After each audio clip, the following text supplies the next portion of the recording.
We live in a scientific age. Men of science are numbered by thousands, and they are ceaselessly searching, analyzing, and experimenting with a view to discovery and the increase of knowledge. The shelves of our libraries, both public and private, are heavy with their load of imposing volumes on scientific subjects, and the wonderful achievements of modern science are always before us, whether in our homes or in our streets, in country or town, on land or sea. There shall we have before us some marvelous device, some recent accomplishment of science, for adding to our comfort, increasing our speed, or saving the labor of our hands. Yet with all our vast store of scientific knowledge, and its startling and rapidly increasing results in the world of discovery and invention, there is, in this age, one branch of science which has so far fallen into decay as to have become almost forgotten, a science, nevertheless, which is of greater importance than all the other sciences combined, and without which all science would but subserve the ends of selfishness and aid in man's destruction. I refer to the science of self-control.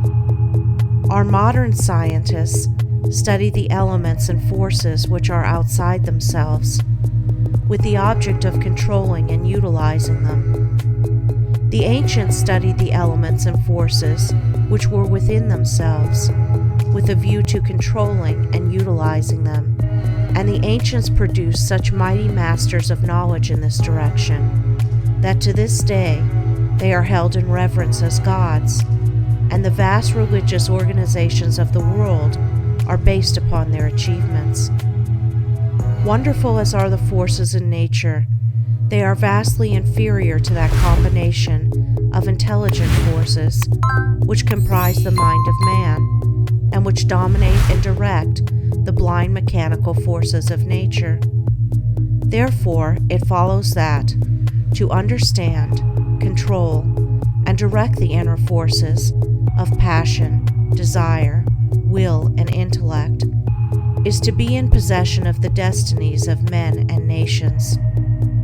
As in ordinary science, there are, in this divine science, degrees of attainment, and a man is great in knowledge, great in himself, and great in his influence on the world, in the measure that he is great in self-control.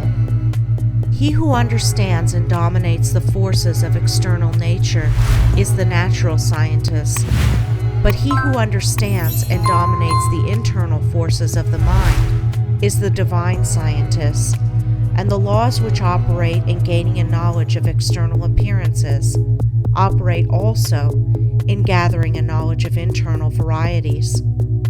A man cannot become an accomplished scientist in a few weeks or months, nay, not even in a few years, but only after many years of painstaking investigation can he speak with authority and be ranked among the masters of science. Likewise, a man cannot acquire self-control and become possessed of the wisdom and peace-giving knowledge which self-control confers, but by many years of patient labor, a labor which is all the more arduous because it is silent and both unrecognized and unappreciated by others. And he who would pursue this science successfully must learn to stand alone and to toil unrewarded, as far as any outward emolument is concerned. The natural scientist pursues, in acquiring his particular kind of knowledge, the following 5 orderly and sequential steps. 1. Observation. That is, he closely and persistently observes the facts of nature. 2. Experiment. Having become acquainted, by repeated observations, with certain facts, he experiments with those facts, with a view to the discovery of natural law. He puts his facts through rigid processes of analysis, and so finds out what is useless and what of value, and he rejects the former and retains the latter. 3. Classification. Having accumulated and verified a mass of facts by numberless observations and experiments, he commences to classify those facts, to arrange them in orderly groups, with the object of discovering some underlying law, some hidden and unifying principle, which governs, regulates, and binds together these facts. 4. Deduction. Thus he passes on to the fourth step of deduction. From the facts and results which are before him, he discovers certain invariable modes of action, and thus reveals the hidden law of things. 5. Knowledge. Having proven and established certain laws, it may be said of such a man that he knows. He is a scientist, a man of knowledge. But the attainment of scientific knowledge is not the end, great as it is. Men do not attain knowledge for themselves alone, nor to keep it locked secretly in their hearts like a beautiful jewel in a dark chest. The end of such knowledge is use, service, the increase of the comfort and happiness of the world. Thus, when a man has become a scientist, he gives the world the benefit of his knowledge, and unselfishly bestows upon mankind the results of all his labors. Thus, beyond knowledge, there is a further step of use, that is, the right and unselfish use of the knowledge acquired, the application of knowledge to invention for the common weal. It will be noted that the 5 steps or processes enumerated follow in orderly succession, and that no man can become a scientist who omits any one of them. Without the first step of systematic observation, for instance, he could not even enter the realm of knowledge of nature's secrets. At first, the searcher for such knowledge has before him a universe of things. These things he does not understand. Many of them, indeed, seem to be irreconcilably opposed one to the other, and there is apparent confusion. But by patiently and laboriously pursuing these 5 processes, he discovers the order, nature, and essence of things, perceives the central law or laws which bind them together in harmonious relationship, and so puts an end to confusion and ignorance. As with the natural scientist, so with the divine scientist, he must pursue, with the same self-sacrificing diligence, 5 progressive steps in the attainment of self-knowledge, self-control. These 5 steps are the same as with the natural scientist, but the process is reversed. The mind, instead of being centered upon external things, is turned back upon itself, and the investigations are pursued in the realm of the mind, or of one's own mind, instead of in that of matter. At first, the searcher for divine knowledge is confronted with that mass of desires, passions, emotions, ideas, and intellections, which he calls himself, which is the basis of all his actions, and from which his life proceeds. This combination of invisible yet powerful forces appears confusedly. Some of them stand, apparently, in direct conflict with each other, without any appearance or hope of reconciliation. His mind in its entirety, too, with his life which proceeds from that mind, does not seem to have any equitable relation to many other minds and lives about him. And altogether, there is a condition of pain and confusion from which he would fain escape. Thus he begins by keenly realizing his state of ignorance. For no one could acquire either natural or divine knowledge if he were convinced that without study or labor he already possessed it. With such perception of one's ignorance, there comes the desire for knowledge, and the novice in self-control enters upon the ascending pathway, in which are the following 5 steps. 1. Introspection. This coincides with the observation of the natural scientist. The mental eye is turned like a searchlight upon the inner things of the mind, and its subtle and ever-varying processes are observed and carefully noted. This stepping aside from selfish gratifications, from the excitements of worldly pleasures and ambitions, in order to observe, with the object of understanding, one's nature, is the beginning of self-control. Hitherto, the man has been blindly and impotently borne along by the impulses of his nature, the mere creature of things and circumstances. But now he puts a check upon his impulses, and instead of being controlled, begins to control. 2. Self-analysis. Having observed the tendencies of the mind, they are then closely examined and are put through a rigid process of analysis. The evil tendencies, those that produce painful effects, are separated from the good tendencies, those that produce peaceful effects.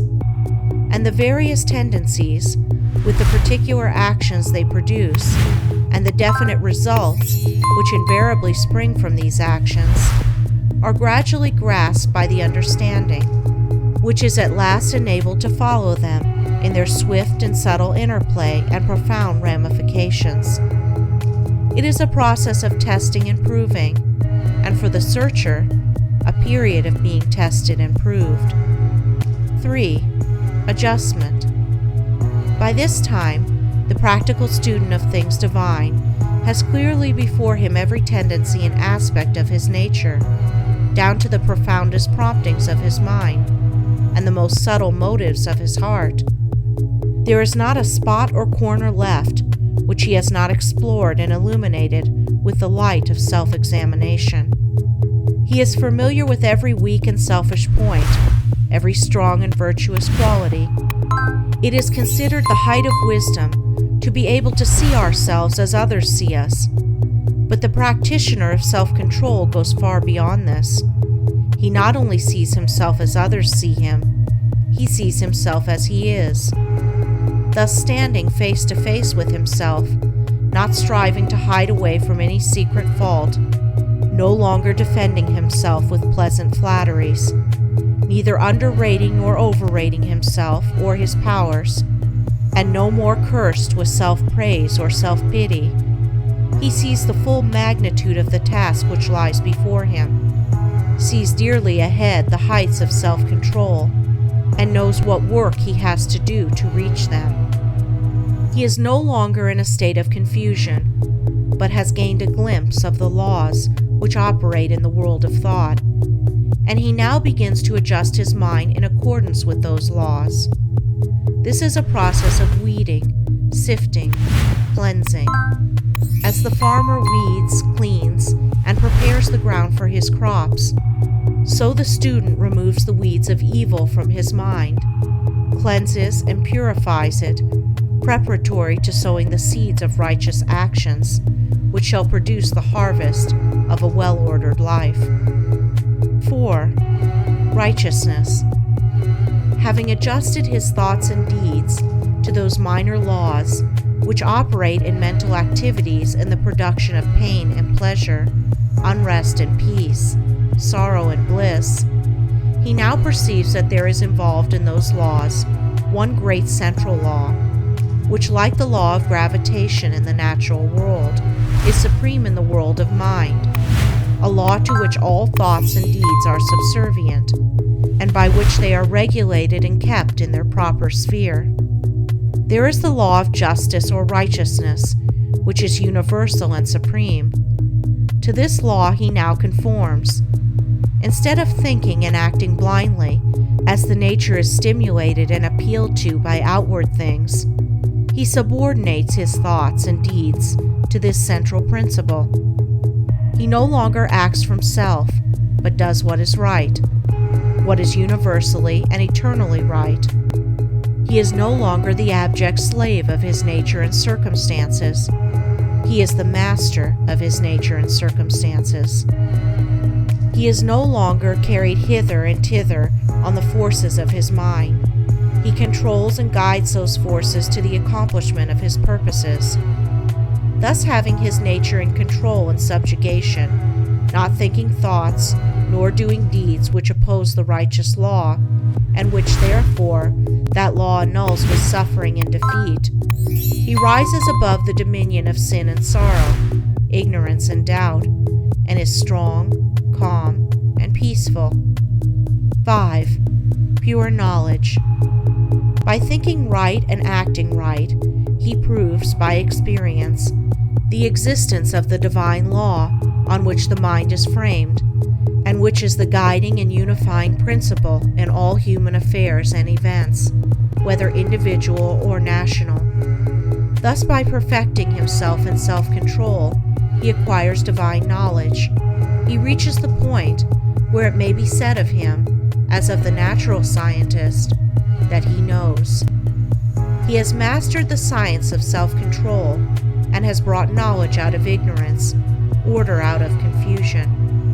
He has acquired that knowledge of self, which includes knowledge of all men, that knowledge of one's own life, which embraces knowledge of all lives. As for all minds are the same in essence, differing only in degree, are framed upon the same law, and the same thoughts and acts, by whatsoever individual they are wrought, will always produce the same results. But this divine and peace-bestowing knowledge, as in the case of the natural scientist, is not gained for one's own self alone. For if this were so, the aim of evolution would be frustrated, and it is not in the nature of things to fall short of ripening and accomplishment. And indeed, he who thought to gain this knowledge solely for his own happiness would most surely fail. So beyond the 5th step of pure knowledge, there is still a further one of wisdom, which is the right application of the knowledge acquired, the pouring out upon the world, unselfishly and without stint, the results of one's labors, thus accelerating progress and uplifting humanity. It may be said of men who have not gone back into their own nature to control and purify it, that they cannot clearly distinguish between good and evil, right and wrong.